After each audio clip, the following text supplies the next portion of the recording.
안녕하십니까. 구 문척교 보존을 위한 범군민대책위원회 발대식이 열렸습니다. 9월 20일 오후 3시 문척면 사무소 2층 회의실에서 주민들이 모여 앞으로 진로 대책 등을 논의했습니다. 10월 5일 영산강유역환경청의 구례 공청회 개최를 앞두고 녹록치 않은 상황을 고려한 것으로 구 문척교 보존을 위한 범군민 대책위원회는 결의문을 내고 주민 동의 없는 일방적인 다리 철거는 철회돼야 한다며 이같이 밝혔습니다.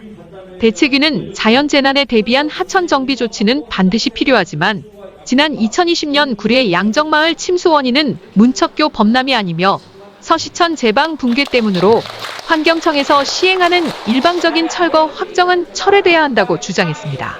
주민들은 안전하고 이용이 편리한 아름다운 다리로 보수 보강해야 한다고 말했습니다. 지난 1972년 축조된 문척교는 섬진강을 사이에 두고 떨어진 구례읍과 문척면, 간전면 일대를 연결하는 나지막한 높이의 다리로 풍경이 뛰어나 이를 감상하러 오는 사람들이 해가 갈수록 늘고 있는 자연발생적 힐링 관광자원으로 자리매김하고 있어 뜻있는 주민들은 기대 또한 크다고 합니다. 또한 문척교 풍경이 수려해 인근에 거처를 마련하고 귀촌을 한 주민들도 꽤 있다고 합니다. 역사와 문화, 생계, 아름다운 길과 길을 이어주는 정감 있는 다리임에는 틀림이 없어 보입니다. 문척교를 이용하는 문척면 주민은 10개 마을에 725가구, 1293명에 이릅니다. 2020년 8월 발생한 섬진강 범람 이후 양정마을과 오일시장을 비롯 구례읍 내가 물에 잠겼는데 문척교를 원인 중 하나로 지목됐습니다. 이는 홍수를 염려해 문척교보다 점점 더 높은 제방을 쌓으면서 현재의 모습이 된 것입니다. 재해 예방 당국인 영산강유역환경청과 구례구는 이 같은 진단을 기초로 문척교 철거에 70억 원 대체 인도교 설치에 20억 원의 땜질식 계획을 수립했습니다. 주민들은 수해 원인이 문척교 때문이라는 전제 자체를 부정하고 있습니다.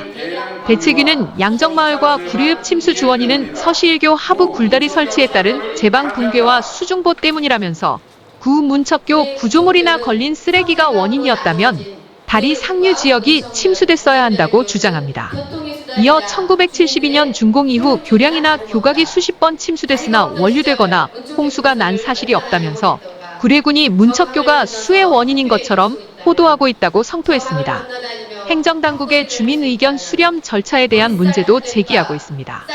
대책위에 따르면 2020년 8월 구 문척교 철거 또는 활용 방안 검토라는 군수 지시에 따라 주민 의견 수렴이 이뤄졌습니다.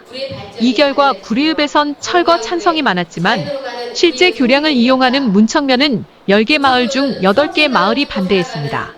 문척면 주민 대다수 80%가 철거를 반대하는 건 보행 위험이라는 현실적인 이유가 큽니다. 바로 옆에 새 문척교가 있지만 차량만 이용할 수 있다는 것. 새 문척교는 1997년 준공됐습니다. 2차선 도로로 갓길이 있지만 보행로와 연계돼 있지 않고 돌아서 가는 거리 또한 상당합니다. 걸어서 이동하는 건 위험하다는 게 주민들 주장입니다. 이런 사정에도 불구하고 구례구는 지역 주민들의 의사를 무시하고 지난해 3월 익산국토관리청에 해당 교량 철거를 요청한 것입니다. 홍수 등 재해 위험이 크다는 게 구례군과 영산강유역환경청의 일관된 입장입니다. 영산강 환경유역청이 내달 5일 구례군 공청회를 표방하고 있어 공청회에서 어떤 결과가 나올지 귀추 주목되고 있습니다. 구례TV입니다.